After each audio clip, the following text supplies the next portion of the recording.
New York City wasn't always a forest of glass towers and concrete. Beneath today's bustling streets lie the ghosts of entire neighborhoods, places where immigrants built lives, artists found inspiration, and communities thrived before the wrecking ball arrived. These vanished quarters tell stories of ambition, loss, and the relentless march of progress. The Five Points district emerged in Lower Manhattan during the early 1800s, where 5 streets converged into a chaotic intersection that would become America's most notorious slum. Irish immigrants fleeing the potato famine crowded into decrepit wooden tenements, sharing cramped quarters with freed African Americans and desperate newcomers. The neighborhood earned its fearsome reputation through gang warfare, with groups like the Dead Rabbits and Bowery Boys battling for territorial control in brutal street fights. Yet, 5 Points was more than just violence and squalor. The neighborhood birthed America's first integrated community, where Irish and Black New Yorkers lived side by side, married across racial lines, and created new forms of music and dance that would eventually evolve into tap dancing. Saloons like Pete Williams's Dance Hall became legendary gathering spots where cultures blended and performers entertained mixed-race audiences. The old brewery housed over 1,000 residents in unimaginable conditions until reformers demolished it in 1852. Paradise Square sat at the neighborhood's heart, a small park surrounded by taverns where different worlds collided daily. Pigs roamed freely through muddy lanes, and children played among refuse piles while their parents worked grueling hours in nearby factories. Street preachers competed with con artists for attention, and pickpockets worked crowds that gathered to watch impromptu boxing matches. Between Battery Park and the Brooklyn Bridge, a thriving Middle Eastern enclave flourished from the 1880s through the 1950s, where Arabic script decorated storefronts and the aroma of rosewater and cardamom filled the air. Syrian and Lebanese Christians populated these streets, establishing import businesses, publishing Arabic newspapers like Al Hoda, and building churches that served as community anchors. Washington Street became the neighborhood's main artery, lined with lace merchants and confectionaries selling mastic gum and Turkish delight. Poets and intellectuals gathered in cafes along these narrow streets, debating philosophy while smoking hookahs late into the night. Khalil Gibran, author of The Prophet, lived and worked in this community, drawing inspiration from fellow Arab immigrants who maintained connections to their homeland while building new American identities. St. George's Syrian Catholic Church stood as the neighborhood's spiritual center, its services conducted in Arabic, while incense smoke curled toward ornate ceiling frescoes. Greenwich Street featured some of the neighborhood's most successful import businesses, bringing olive oil and exotic spices directly from the Levant to eager customers. The neighborhood's destruction began in the 1940s when Robert Moses pushed through plans for the Brooklyn Battery Tunnel, condemning hundreds of buildings and scattering residents to Brooklyn's Atlantic Avenue. By 1960, almost nothing remained except memories and photographs showing architecture reduced to rubble. Stretching from West 53rd to 64th Streets between 10th and 11th Avenues, San Juan Hill housed one of Manhattan's largest African American communities from the 1890s through the 1950s. The neighborhood earned its colorful name either from black soldiers returning from the Spanish-American War or from nightly battles that erupted between rival gangs. Tightly packed tenements rose 6 stories high, with families cramming into railroad apartments. Laundry lines stretched between buildings like spiderwebs. Despite poverty and overcrowding, San Juan Hill became a crucible for jazz innovation, where young Thelonious Monk absorbed rhythms from street musicians and countless others tested new sounds in basement clubs thick with cigarette smoke. The neighborhood's after-hours joints hosted legendary jam sessions where bebop pioneers experimented with radical harmonies. Rent parties filled apartments every weekend, where tenants charged admission, while musicians played stride piano and dancers sweated through their clothes. West 63rd Street concentrated much of the neighborhood's commercial activity, with barbershops doubling as social clubs and grocers extending credit to struggling families.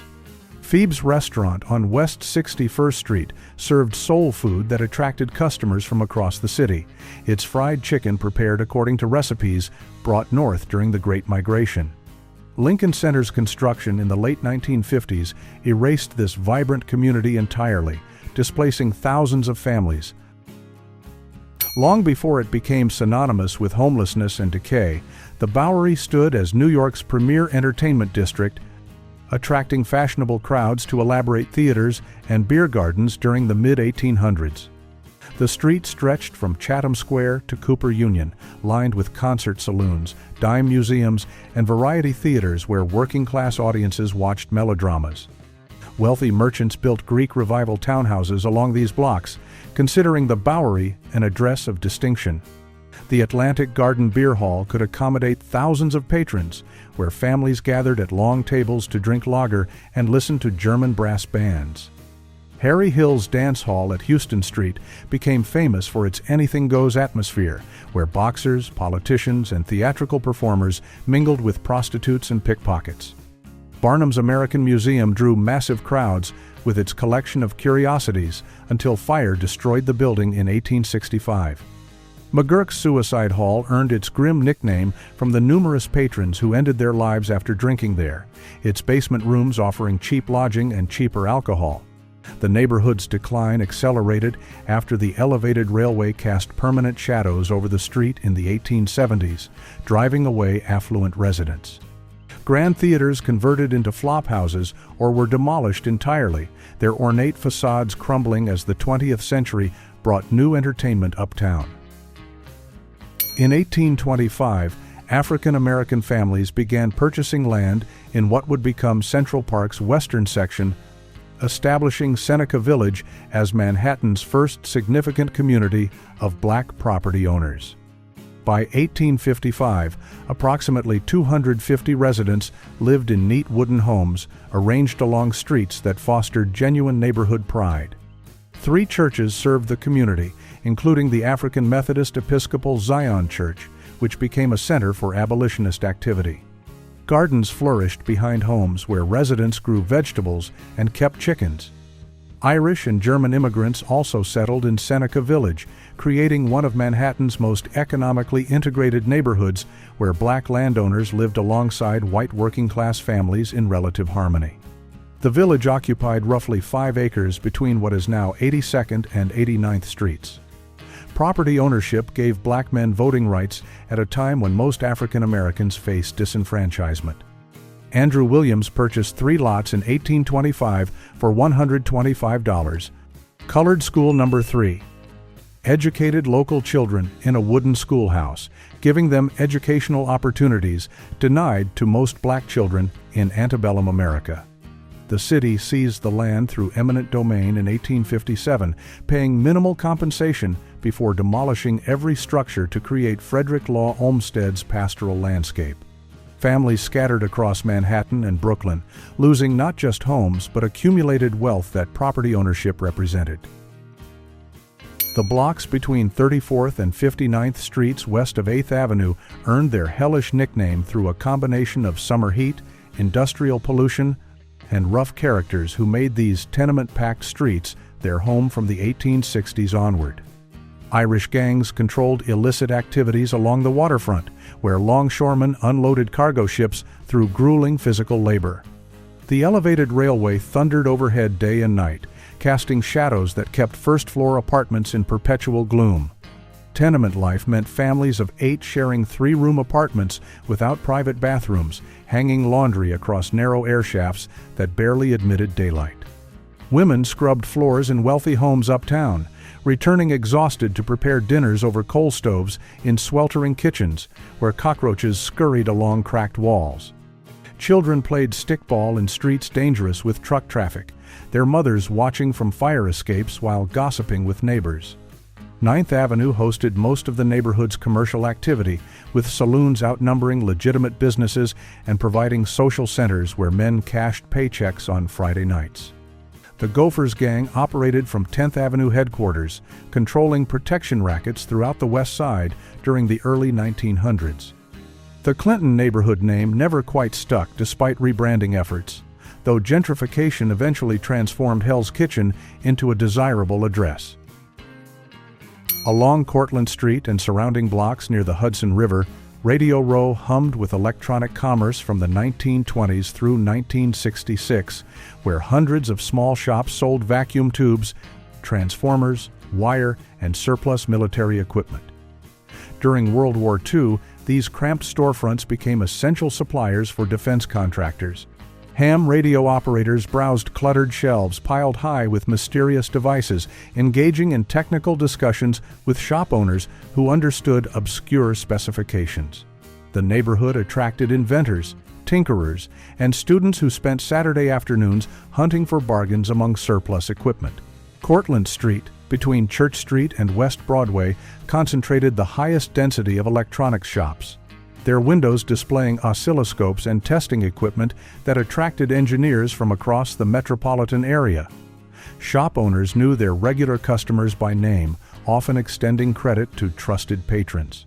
The smell of solder flux hung perpetually in the air.